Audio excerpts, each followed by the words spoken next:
Bugun siz ko'pchilik hech qachon eshitmagan, hukumatlar ochiq gapirmaydigan va oddiy foydalanuvchilar ko'rish kerak bo'lmagan, internetning eng qorong'u burchaklarida yashirinib yotgan taqiqlangan operatsion tizimlar haqida bilib olasiz.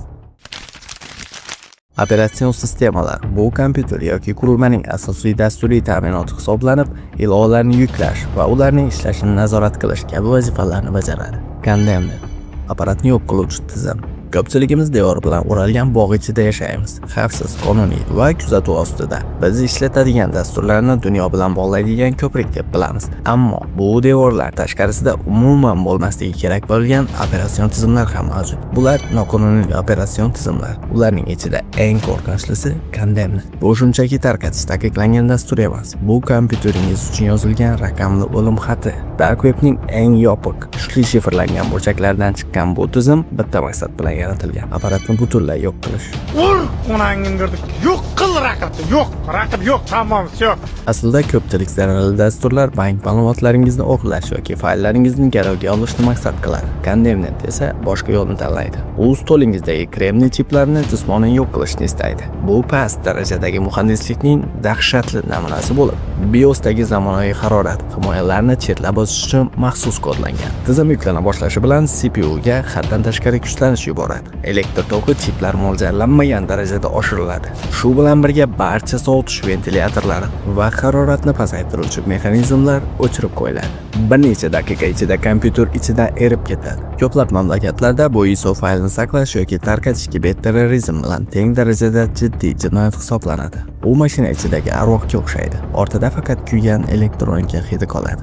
Ubuntu bu harbiylashtirilgan Linux. Endi tasavvur qiling, operatsion tizim oddiy kompaniyaga tegishli emas, milliy armiyaga tegishli. Bu Ubuntu ko'p Linux distributsiyalari jamoat tomonidan yaratiladi va hamma uchun ochiq bo'ladi. Bu tizim esa Ubuntu asosida yaratilgan bo'lib, Fransiya jandarmeriyasi uchun maxsus moslashtirilgan. Tashqi ko'rinishda oddiy professional ish stoli kabi, ko'k rangli interfeys, silliq dizayn, ammo ichkarida to'liq himoyalangan kal'a. To'liq versiyasida davlat darajasidagi shifrlash kaltlari, tergov uchun ishlatiladigan maxsus tizimlar mavjud. Shu sababli uni noqonuniy tarzda qo'lga kiritish, davlat sirlarini saqlash qonunlarini buzish deb hisoblanishi mumkin. Bu tizim minglab kompyuterlarga o'rnatiladi va markazlashtirilgan harbiy tarmoq orqali boshqariladi. Unda oddiy foydalanuvchilar uchun mutlaqo ko'rinmaydigan maxsus aloqa modullari mavjud. Agar bu tizimning to'liq nusxasi davlat serveridan sizib chiqib internet forumiga tushib qolsa, uni yuklab olish uchun oddiy mualliflik huquqi buzilishi bo'lmaydi. Bu davlat sirlarini noqonuniy saqlash sifatida baholanishi mumkin. Bu yerda foydalanuvchi shunchaki iste'molchi emas, milliy mudofaa tizimining bir bo'lagi. Unix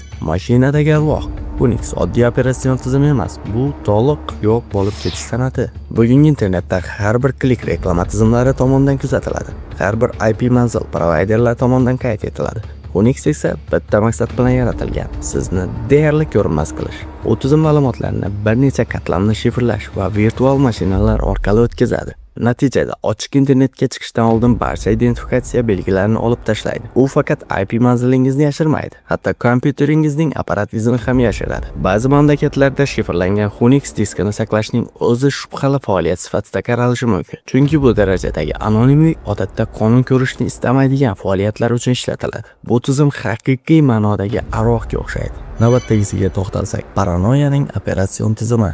Mashhur xavfsizlik jamoasi Shumo Group tomonidan yaratilgan bo'lib, kiberxavfsizlikni deyarli paranoya darajasiga olib chiqadi. Bu tizim oddiy internetdan emas, hatto elektr energiyasidan ham shubhalanadigan foydalanuvchilar uchun yaratilgan. Eng qiziq tomoni, unda Tempest deb ataladigan josuslik texnikasiga qarshi vositalar bor. Bu texnika orqali maxsus qurilmalar monitorlardan chiqayotgan elektromagnit nurlar orqali ekran tasvirini masofadan o'qishi mumkin. Sistema ekran signallarini aralashtirib yuborish va ma'lumot oqimini o'zgartirish orqali bu kuzatuvni yashirishga harakat qiladi. Shu sababli bunday vositalarni saqlash ayrim joylarda qonuniy jihatdan xavfli hududga kiradi. Bu tizim devorlarni nafaqat eshitadi, balki har bir elektron harakatni yozib oladi deb o'ylaydigan odamlar uchun yaratilgan. Mobius virus bo'lgan operatsion tizim. Oddiy dunyoda biz antiviruslardan foydalanamiz. Mobius dunyosida esa boshqa qoida bor. Tizim virus yuqtirmaydi. Tizimning o'zi virus. Mobius Underground virus aralashuv guruhlari tomonidan yaratilgan. U kompyuterlarning zararli kodlarini yaratish va sinash uchun raqamli laboratoriyaga aylantiradi. Kernel darajasida ham zararli kodlarni tez tarqatish uchun optimallashtirilgan. Ko'plab mamlakatlarda uni tarqatish kiberjinoyatga yordam berish sifatida baholanadi. Mobiusni ishga tushirish bu raqamli epidemiya laboratoriyasiga kirish bilan teng. Sibyl kiberurush operatsion tizimi.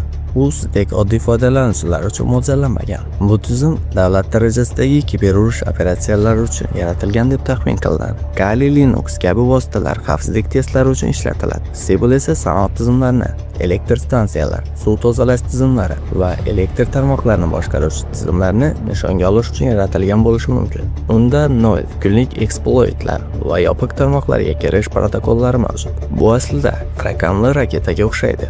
Notebookdan turib dushman infratuzilmasiga zarba berish imkonini beradi. Shuning uchun uning mavjudligi ko'pincha rasman inkor etiladi. SkyOS $30,000 mualliflik huquqi mojarosi. SkyOS boshqa turdagi noqonuniylik misoli. Bu tizim bitta dasturchi tomonidan yillar davomida noldan yozilgan. Linux yoki Windows asosida emas. Interfeysi juda zamonaviy bo'lib, ko'pchilik uni o'sha paytdagi Windows yoki Mac OS dan yaxshiroq deb hisoblagan. Ammo loyiha pullik bo'la boshlagach, yirik texnologiya kompaniyalari e'tiborni tortdi. Keyinchalik unda boshqa kompaniyalarga tegishli kod yoki arxitektura g'oyalari ishlatilganligi da'vo qilindi. Natijada loyiha birdaniga yopildi. Bugun SkyOS tarixdagi ta'kidlangan dasturiy merosga aylangan. LozerOS botnet dvigateli nomiga qarab oddiy tuyulishi mumkin, ammo bu global kiber jinoyatlar uchun yaratilgan eng xavfli vositalardan biri. U o'yinlar uchun tezkor operatsion tizim sifatida tarqatilgan. Go'yoki kompyuterdan maksimal FPS chiqarib beradi. Aslida esa tizim ichidan bosh skelet bo'lib, kompyuterni global botnet tarmog'iga aylantiradi. Internetga ulanishi bilan kompyuter buyruq serveriga ulanadi va DDoS hujumlarida qatnasha boshlaydi. Foydalanuvchi o'yin o'ynayapman deb o'ylaydi, ammo fon rejimda uning kompyuteri bang yoki shifoxona serverlariga hujum qilayotgan bo'ladi. LozerOS ishlatish bilmagan holda ham global jinoyat tarmog'iga qo'shilish degani. Demak, bugungi ma'lumotlarimiz shulardan iborat edi. Va video sizga yoqqan bo'lsa, nima qilishni yaxshi bilasiz.